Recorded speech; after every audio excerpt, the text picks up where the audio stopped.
Un homme, une parole. Une semaine après notre grande cuite décisive, ton cher Ferdinand se manifeste.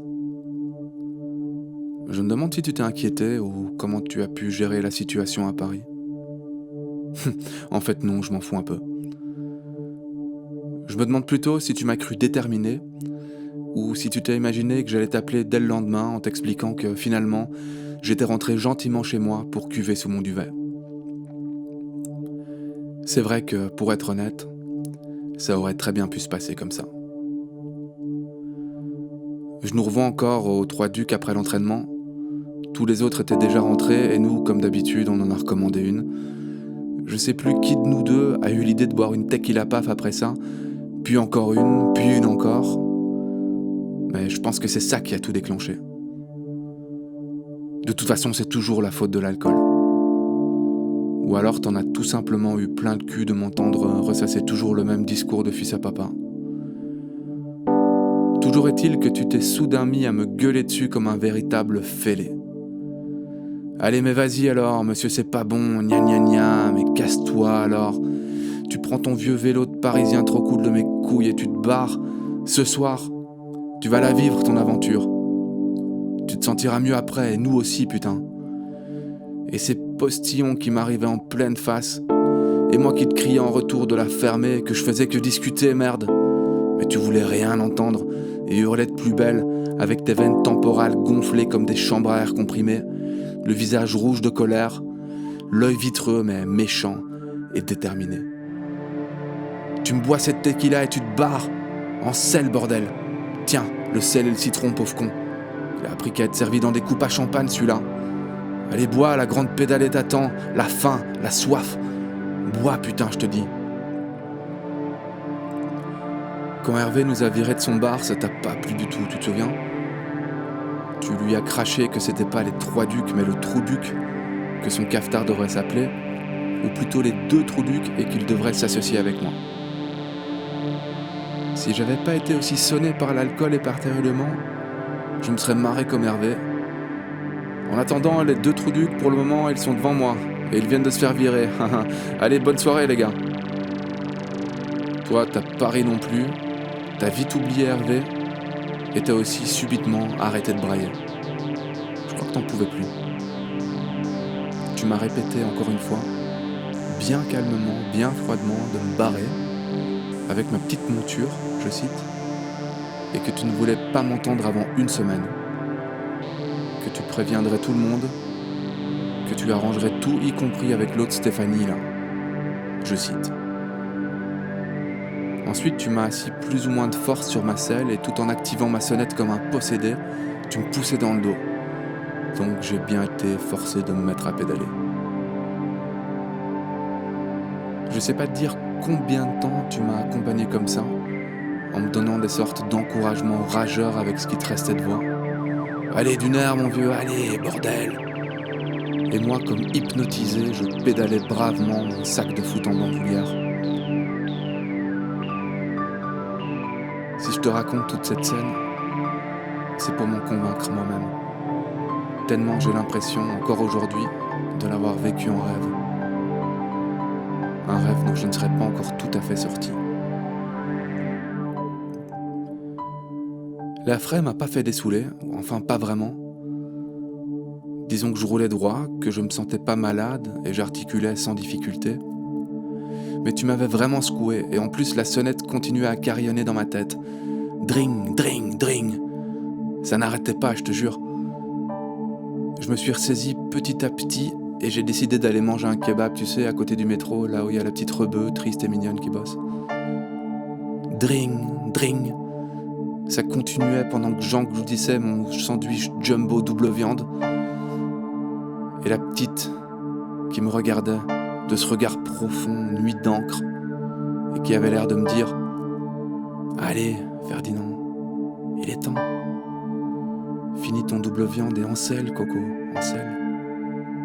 Dring, dring. » J'ai jamais eu l'intention de partir. Mais j'ai pas eu le choix. Je me disais, ça va sonner comme ça dans ma tête, jusqu'à ce que je me mette en route pour de bon. Ou bien les yeux de la petite vont me transpercer et je vais mourir ici dans mon plateau plein de sauce. J'étais dans cet état d'ébriété extra-lucide qui exacerbe tout. Mâcher lentement, manger des petits bouts de viande tombés du pain en ayant voulu fuir le massacre, faire des petits dessins avec mon doigt dans la graisse de la table. J'ai tout fait pour retarder le moment de partir. Je me suis dit, je vais appeler Stéphanie, tiens. Mais c'était plus possible, ça non plus. En plus, j'avais la batterie à plein. Et puis, elle venait de partir en Grèce pour une semaine avec ses sœurs. Pour finir, j'ai proposé à la petite de l'aider pour ranger les tables. Mais elle a fait non de la tête, tout effarouché.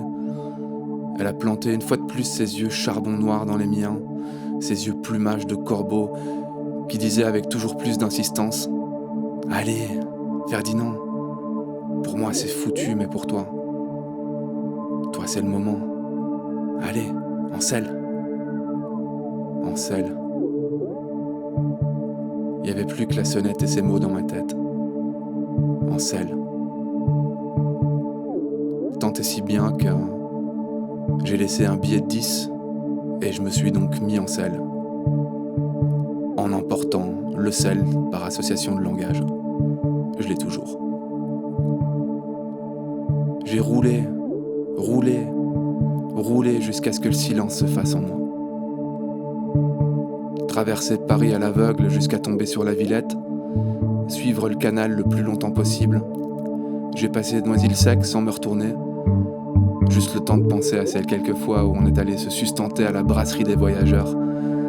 Bien que plus que repu par le kebab bien fat, j'ai revu la formule à 12 €, entrée, plat, dessert, café, avocat, crevettes, sauce cocktail, foie de génisse, gratin dauphinois, tarte tatin, huile flottante. Puis j'ai franchi le pont de Bondy, apercevant les enseignes du centre commercial Bondy 2. Passé les pavillons sous bois, j'ai senti quelque chose me quitter. Puis me perdre pour l'éternité sur des routes de campagne éclairées par mon pauvre phare dynamo. Vers 5 heures du matin, je suis parvenu à la lisière de la forêt de Retz, dixit le panneau en bois.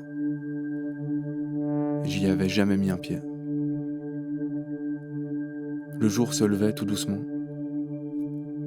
Je me suis enfoncé un peu dans les bois en poussant mon vélo en alu, jusqu'à me retrouver au milieu d'une petite clairière. La mousse était humide et fraîche. Ça sentait bon. Tout sent toujours meilleur à l'aube. Il faisait pas chaud. J'ai enfilé mon survêt par-dessus mes vêtements et aussi mes chaussettes de foot. Les oiseaux commençaient à chanter. Avec ma serviette comme couverture, je me suis allongé sur le dos, la tête sur mon sac, et j'ai contemplé le ciel qui changeait de couleur, la lumière blanche qui remettait chaque détail à sa place. Je me trouvais dans un état mi-gueule de bois, mi-rire nerveux de lendemain de cuite. Le tout enveloppé d'un sentiment d'acuité sensorielle troublant. Genre, j'ai même vu un écureuil, chose qui m'était plus arrivée depuis le CM2. Il est resté suffisamment de temps pour que je le prénomme Julien. Ce crevard semblait déjà faire ses provisions pour l'hiver, nullement troublé par ma saugrenue présence. C'était surréaliste. Qu'est-ce que je foutais avec Julien dans cette forêt en chaussettes de foot? Je m'étais sérieusement fait entuber pour en arriver là. En même temps, une partie de moi se sentait à sa place. Les yeux perdus dans le ciel pâlissant, un sourire idiot irrépressible est venu confirmer cette impression nouvelle. Je me suis endormi comme ça, bien heureux, en vous remerciant mentalement, toi et la petite du snack. J'y suis resté un bon moment dans la forêt de Retz. Des jours. À me nourrir des barres énergisantes qui sont toujours dans mon sac de foot et que je bouffe jamais. Je crois que j'y suis toujours un peu dans ma clairière. Même à des centaines de kilomètres de là. J'ai pas vraiment envie de rentrer. Pas encore signé ce fichu contrat de toute façon. J'ai prévenu ma mère que j'avais trouvé un travail d'été dans le sud et que j'avais dû partir en urgence pour l'obtenir. J'ai rien dit à Stéphanie. Comme t'avais mentionné que tu te chargeais de tout ça. Elle doit être rentrée entre-temps. Je sais même pas si j'ai envie de savoir comment elle a réagi.